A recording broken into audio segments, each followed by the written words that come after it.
Hello everyone, আজকের ভিডিওর topic হচ্ছে কিভাবে মাইক্রোসফট ওয়ার্ডের অঙ্কনকৃত জ্যামিতির চিত্র ছোট ও বড় করা যায়, যাতে পরবর্তীতে আমরা এই চিত্রটিকে প্রয়োজন অনুযায়ী ইচ্ছে মতো ছোট ও বড় করে যে কোনো স্থানে ব্যবহার করতে পারি।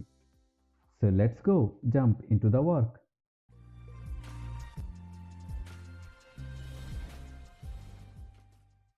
প্রথমে আমরা আমাদের অঙ্কনকৃত ফাইলটি ওপেন করব।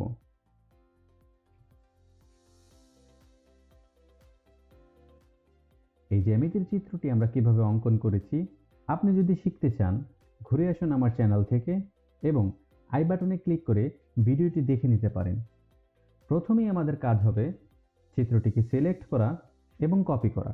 সিলেক্ট করতে হলে আমরা প্রতিটি অংশকে আমরা একটি একটি করে সিলেক্ট করতে পারি, অথবা কিবোর্ড থেকে কন্ট্রোল এ বাটন প্রেস করে সবগুলো শেপ এবং টেক্সট বক্সগুলোকে আমরা সিলেক্ট করতে পারি, অথবা আমরা ক্যানভাসটিকে সিলেক্ট করে কপি করতে পারি।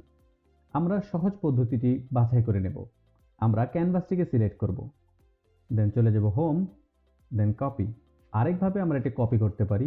শেপটিকে সিলেক্ট করব, রাইট বাটন ক্লিক করে কপিতে ক্লিক করব, অথবা কিবোর্ড থেকে কন্ট্রোল সি বাটনে প্রেস করেও আমরা এটিকে কপি করতে পারি। উপরে সিলেক্ট করছি, সিলেক্ট করে চলে যাব আবার হোম, দেন পেস্টের এই বাটনটাতে ক্লিক করব, পেস্ট স্পেশাল।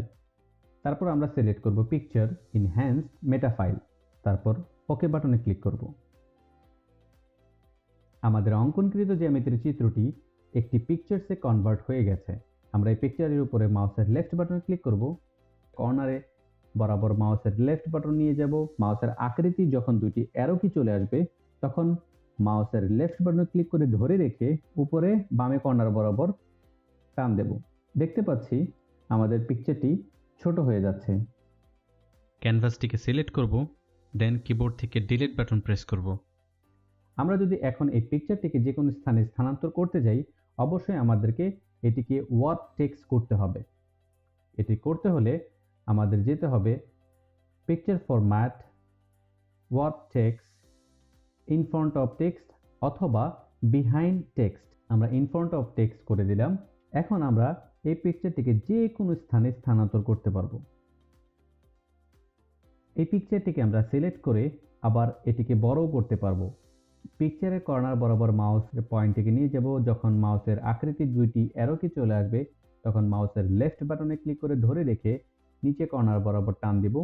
প্রয়োজন অনুযায়ী বড় করে নেব এবং প্রয়োজন অনুযায়ী ছোট করে নেব, এবং আমরা চাইলে যে কোনো স্থানে এটিকে স্থানান্তর করতে পারি। আমরা এটা জুম করে দেখতে পারি এটার কোয়ালিটিটা কেমন আছে।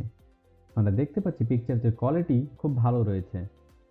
যদি কোনো প্রশ্ন বা উপদেশ থেকে থাকে নিচে কমেন্টের মাধ্যমে আমাকে জানান, আমি আমার সাধ্যমতো সকল সমস্যার সমাধান করার চেষ্টা করব।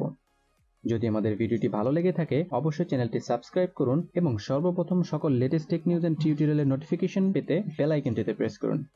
অবশ্যই ভিডিওটিতে লাইক, কমেন্ট, শেয়ার করে আপনাদের মতামত প্রকাশ করতে ভুলবেন না।